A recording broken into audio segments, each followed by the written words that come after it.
Every single thing that you say on the phone is recorded. I know that, so why would I be on it threatening people? We'll find out. I think that you are continuing to threat to the public, even while being in jail.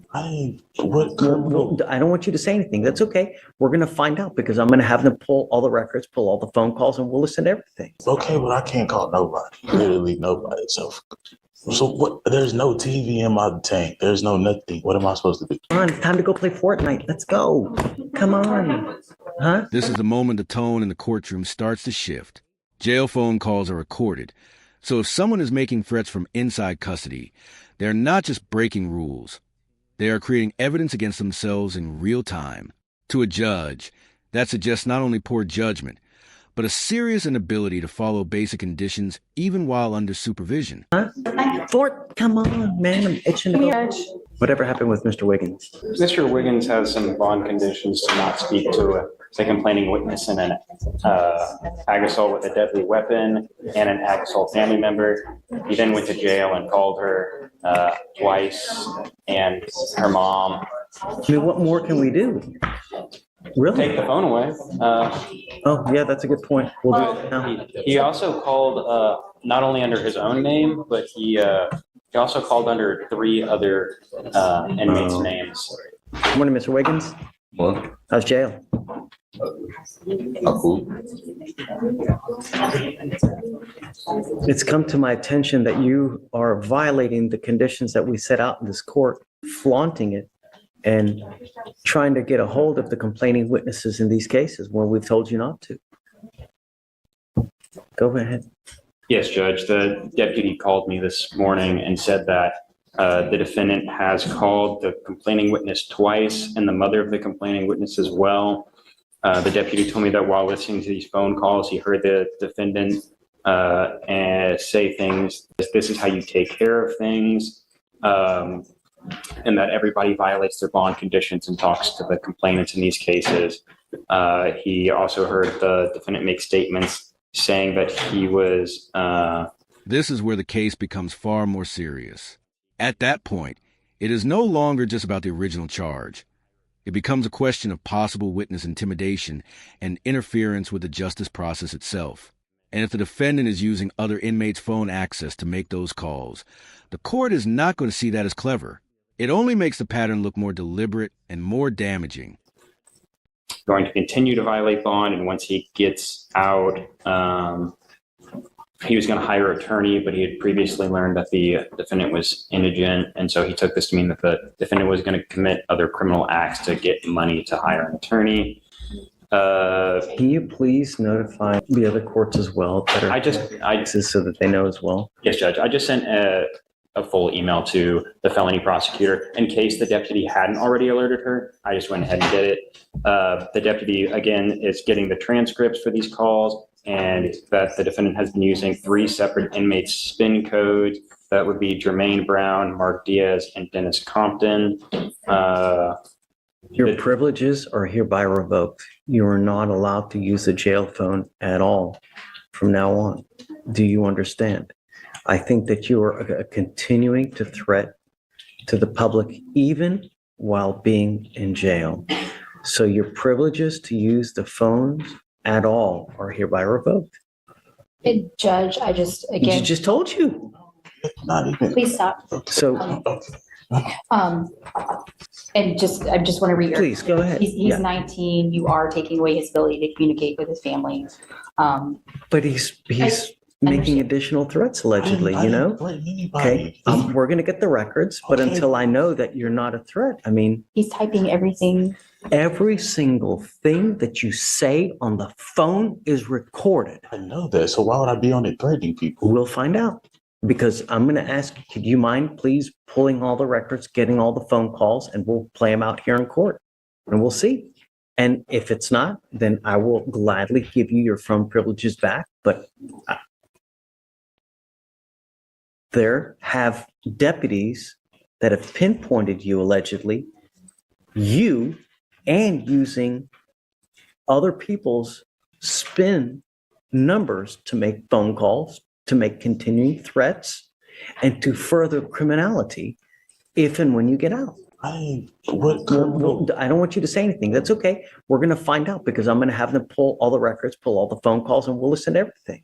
Judge, I will also say that the defendant told the complaining witness, this is about the ag assault involving a firearm, that when she got shot, the defendant said that's what happens when you hang out with gangsters. So pull all that stuff, and all that stuff gets,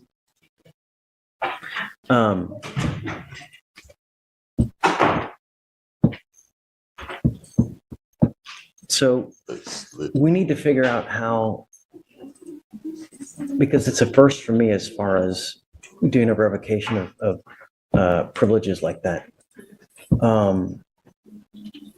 As far as revoking phone privileges for inmates, As far as I know, it has to be through a court order. okay. I need to do whatever I can because it's apparently a problem now. So, I guess I'll reach out to administration as well to figure out how, because I mean, it's a first for me. Judge, just so we're all on the same page, Mr. Wiggins is obviously going back to the jail now. Even before that order is in place, you are instructing him now not to use the phone. So, Oh. So I didn't do it. That's so stupid. well, we'll get the tapes and Get it? We'll Okay, see. good. Okay, but I can't call nobody. Literally nobody. So what? There's no TV in my tank. There's no nothing. What am I supposed to do? And this is where the irony becomes impossible to ignore. The defendant keeps insisting he did nothing wrong, while the court is calmly explaining that every call can be recorded, reviewed, and used as evidence. Revoking phone privileges is not just a punishment. It is the court's way of saying it no longer trusts him with even the most basic level of access. It's jail. What's the point? Read a book. There is no books. I read every book in there. Yes. Yes. Okay. I can't trust you to use a phone, Mr. Wiggins. I mean, you know what's happening. I have other deputies that have alerted us to what's going on. I can't. That's it. I mean, you got to know when you're in the jail, there are eyes all over you. It's like at a casino. You literally have eyes all over you at all times. You got to know that whatever you're doing is always being looked at. Stay in bed. That's why I wasn't threatening nobody. I didn't say any. he's typing So- everything and then- that you're saying. Asking them I to pull it. understand he's talking about I'm doing illegal things when I get out to hire a lawyer and all these other things. That's stupid. I never said anything about it. Anything illegal. That's what I do. Is mom's here? Mom's here. Hi, Mom. Not happy. I told you, I don't want you using. And it's now, as of 2:20, which is 7 days ago, we have another positive test. What was the day that he was ordered not to use? Police. December 31st, I believe, Judge. When, we'll say it again? December 31st. I can give you the benefit of the doubt and send them right now. But you're ordered to come back right now. I'll send them right now just to get a benefit of the doubt. Confirmatory test now. He did smoke about 3 weeks ago, Judge. Then I'm He'll probably going to just, send you now, Okay. but we'll see. Take a seat for me. I'm going to send you right now. You have to come back. Here, let me get this back to you, please. Good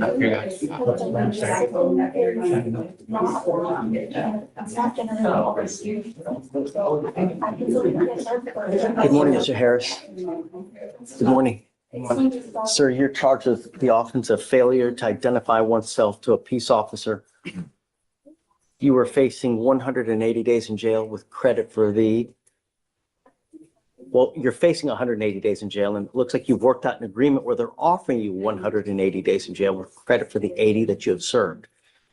Does this take care of the case upstairs? Yes, Your Honor, I've emailed the felony prosecutor and his attorney, and it's part of the plea is that they'll dismiss. The case upstairs? Yes. Okay, you need to understand that that's an extremely, that's just a great deal.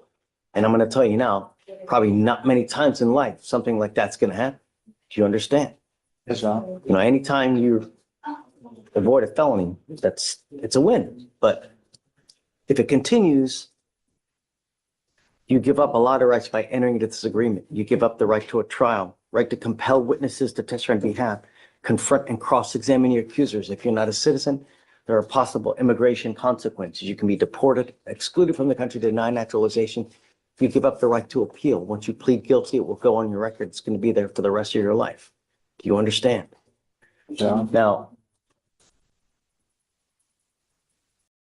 you need to also understand that they can use this to enhance your punishment. From now on, you will be facing a minimum of 90 days in jail for any new cases that you pick up. Do you understand? Yes, sir. You still want to go through with all this? Yes, sir. How do you plead to the offense? Are you guilty or not? I'll find you guilty, send you to the agreement. I'm going to roll your court costs so you won't owe anything. Good luck to you, Mr. Harris. Okay, thank you, Mr. Harris. Make sure they dismiss him. Just abandon.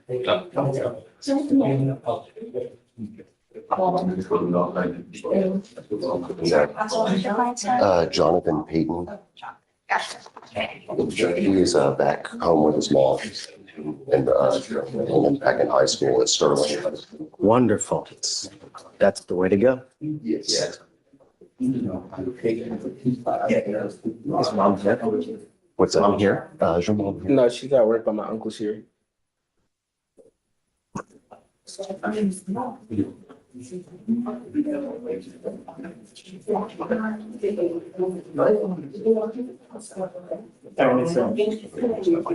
High school. Yes, sir. Yeah, we're actually, because you were very lucky to get out of jail with the type of charges that you have now, Mr. Payton. And I'm going to tell you now, I will do everything in my power to protect the public at all costs. You understand? Yes, sir. You have two very, very serious charges. Do you know what bond conditions they put up there, Mr. Bradford? I don't believe they've added the bond conditions yet because he just bonded out last night. They didn't. What's the name again? For Payton. Payton? Yeah. Yeah, yes. One second. Dude, you have but one life. When you start racking up convictions, what do you think happens? It's hard enough as it is, a young black man in society now. When you start racking convictions, it only makes life more difficult, man. Really. So are there co-defendants in the ag robs upstairs? State, are there co-defendants in the cases upstairs? Yes, Your Honor. Okay. Are two different co-defendants. Mr. Payton, this is what we're going to do. I'm now going to put an ankle monitor on you, and I don't want you out in the middle of the night. You are ordered to stay in school, and you're ordered not to consume alcohol or illegal drugs. And I'm telling you now, I'm going to test you. If I find that you're smoking weed, it's not going to go well for you. Yes, sir. Do you understand? Yes, sir. I'm going to test you in 3 to 4 weeks. If I find that you test positive, it's just not going to go well for you. Yes, sir. You need to get into school, stay in school. So likewise, I'm bringing you back in 3 weeks, and I want to see that you've actually enrolled into high school. Yes, sir. Do you understand? Yes, sir. Are you actively enrolled now? No, sir. Then that's got to happen Yes, sir. today.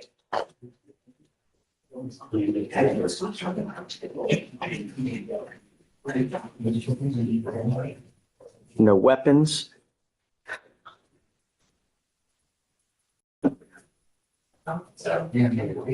Curfew of 9 p.m. to 6 a.m.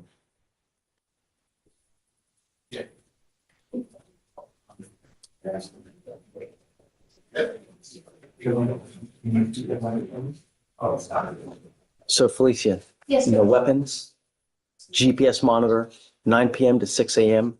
No alcohol, no drugs.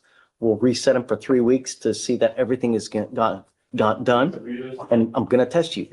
Do not use. Do you understand? Yes, sir. You must also stay in contact with your lawyer. If I find that there are any issues, I'm telling you, I'm going to protect my community at all costs. Yes, sir. Your Honor. Does he live with you? He lives with mom? Oh, he lives with his mom. Mom?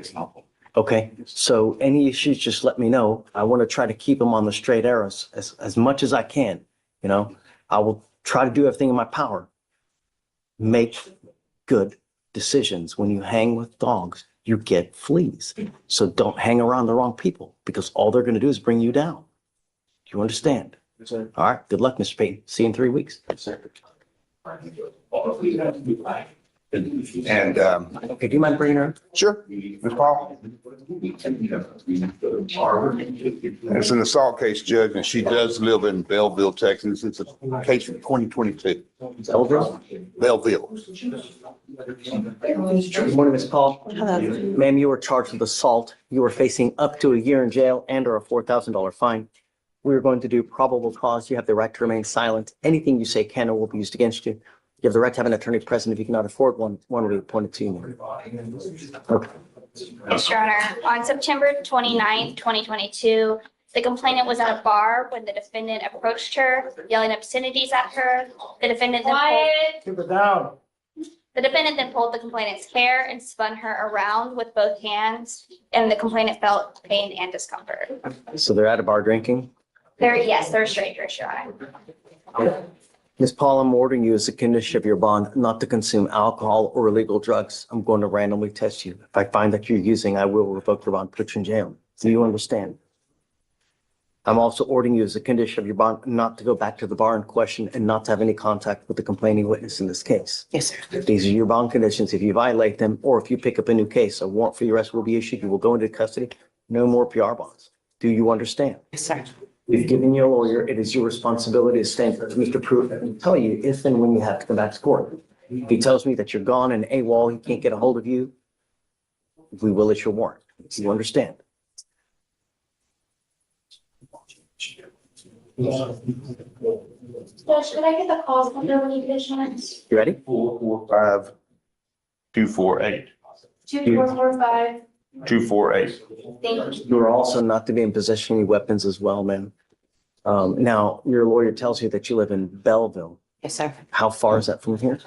Over 50 miles for sure. Okay, so if you're called upon to take a test, then you may take it at a Quest Diagnostics, and then it is your responsibility to get it to Carl, and then he will get it to us. But if you fail to do it, then a warrant will issue. Do you understand? Yes, sir. Don't drink, Okay. don't use, and don't pick up any new cases. Keep my counties safe. Yes, sir. You understand? Yes, sir. All right.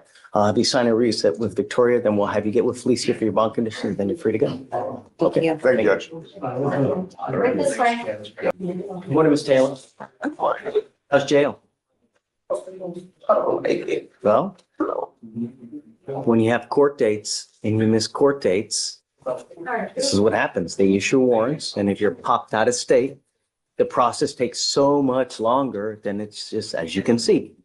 So it's come to my attention that you are wanted out of Louisiana, specifically the parish of St. Tammany, for failure to appear on a DWI first.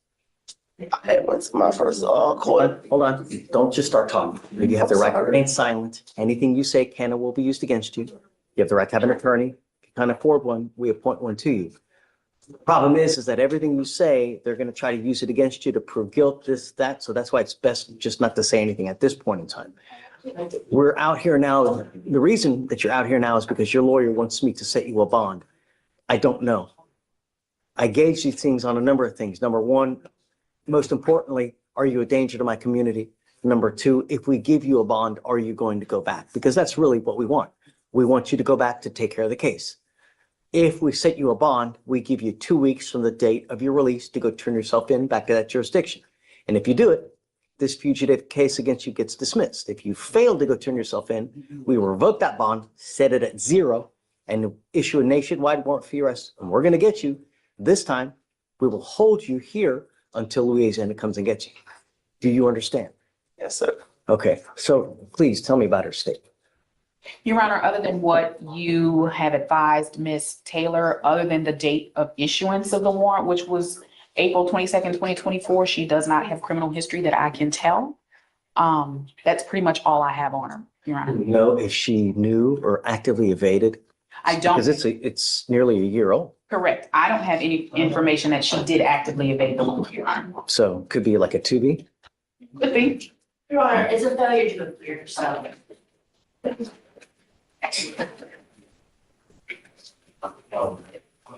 Which would be inherently like if it's a failure to appear, you know? Absolutely, Judge. I don't dispute that. So, I mean, it's just no other priors? No, Your Honor, I don't have anything. I'm amenable to a bond, okay? But you have to understand that I have to make it sufficiently high that you're actually going to go back.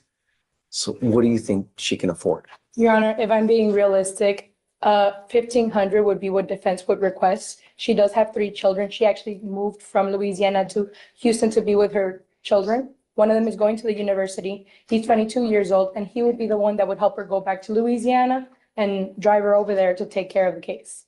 And she said that within the 2 weeks, he would be able to do that. Okay, what are your thoughts to 1,500? I think that 1,500 is a little low, Judge. We're here on a failure to appear. So the state is willing to come down to 3,000, and I think that's appropriate. Okay, you have to understand that we don't play games. If I set you a bond, I'm going to set you a bond now, but I'm not going to do this again with you. You get one chance to make the right decision. If you fail to go back within the 2 weeks, you are old enough to know that actions have consequences, and here they are dire. Because not only will you lose all that money, I'm going to set it at 0. I'm not going to give you another one. You will be stuck like Chuck in there until Louisiana comes and gets you. Do you understand? Yes. Okay. You want 1,500? Yes, Your Honor. I'll give it to you. Just go back. It's not hard. You understand? Just make me proud. Okay? All right. Mom said